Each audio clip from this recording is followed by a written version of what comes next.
माननीय सदस्यगण, मैं 18वें लोकसभा के सभी नवनिर्वाचित सदस्यों को बहुत बहुत बधाई और शुभकामनाएं देती हूँ। आप सभी यहाँ देश के मतदाताओं का विश्वास जीतकर आए हैं। देश सेवा और जन सेवा का ये सौभाग्य बहुत कम लोगों को मिलता है। मुझे पूरा विश्वास है आप राष्ट्र प्रथम की भावना के साथ अपना दायित्व निभाएंगे, 140 करोड़ देशवासियों की आकांक्षाओं की पूर्ति का माध्यम बनेंगे। मैं श्री ओम बिरला जी को लोकसभा के अध्यक्ष की गौरवपूर्ण भूमिका के निर्वहन के लिए शुभकामनाएं देती हूँ। उनके पास सार्वजनिक जीवन का बहुत व्यापक अनुभव है। मुझे विश्वास है कि वे लोकतांत्रिक परंपराओं को अपने कौशल से नई ऊंचाई से देने में सफल होंगे। माननीय सदस्यगण, मैं आज कोटि कोटि देशवासियों को की तरफ से भारत के चुनाव आयोग का भी आभार व्यक्त करती हूँ। ये दुनिया का सबसे बड़ा चुनाव था। करीब 64 करोड़ मतदाताओं ने उत्साह और उमंग के साथ अपना कर्तव्य निभाया है। इस बार भी महिलाओं ने बढ़ चढ़कर मतदान में हिस्सा लिया है। इस चुनाव की बहुत सुखद तस्वीर जम्मू कश्मीर में भी सामने आए हैं।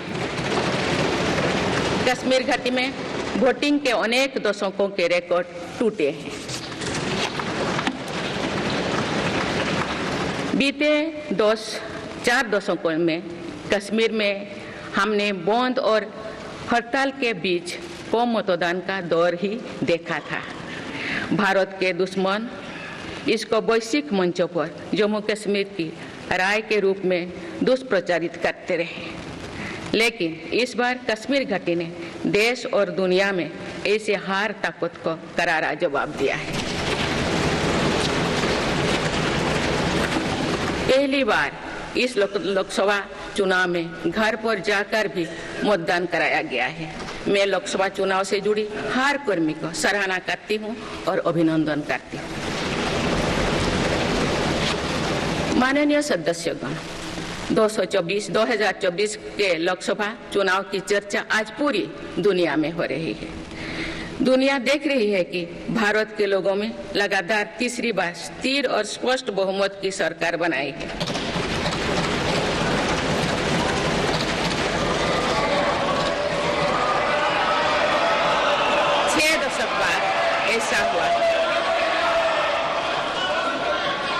छह दशक बाद ऐसा हुआ है। ऐसा समय में जो भारत के लोगों की आकांक्षाएं सर्वोच्च स्तर पर है, लोगों ने मेरी सरकार पर लगातार तीसरी बार भरोसा जताया है।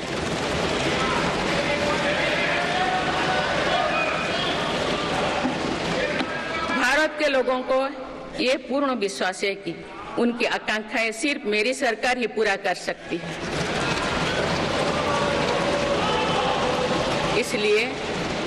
इसलिए 2024 का ये चुनाव नीति, नियत, निष्ठा और निर्णयों पर विश्वास का चुनाव रहा है। मजबूत और निर्णायक सरकार में विश्वास, सुशासन, स्थिरता और निरंतरता में विश्वास, ईमानदारी और कड़ी मेहनत में विश्वास, सुरक्षा और समृद्धि में विश्वास, सरकार की गारंटी और डिलीवरी पर विश्वास, विकसित भारत के संकल्प में विश्वास। मेरी सरकार ने 10 वर्षों से सेवा और सुशासन का जो मिशन चलाया है, ये उस पर मुहर है। ये जनादेश है कि भारत की विकसित बनाने का काम बिना रुके चलता रहे और भारत अपने लक्ष्यों की प्राप्ति करते रहे। माननीय सदस्यगण, 18वीं लोकसभा कई मायनों में एक ऐतिहासिक लोकसभा है। ये लोकसभा अमृतकाल के शुरुआती वर्षों में गठित हुई है।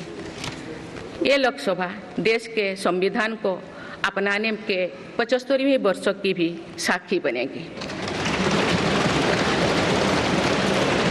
मुझे विश्वास है कि इस लोकसभा में जन कल्याण के फसलों का नवीन अध्याय लिखा जाएगा। आगामी सत्रों में मेरी सरकार अपने इस कार्यकाल का पहला बजट पेश करने जा रही है। ये बजट सरकार की दूरगामी नीतियों और फ्यूचरिस्टिक विजन का एक प्रभावी दस्तावेज होगा। इस बजट में बड़े आर्थिक और सामाजिक निर्णयों के साथ ही अनेक ऐतिहासिक कदम भी देखने को मिलेंगे। भारत के तेज विकास की जन आकांक्षाओं का पूरा करने के लिए रिफॉर्म्स की गति अब और तेज की जाएगी।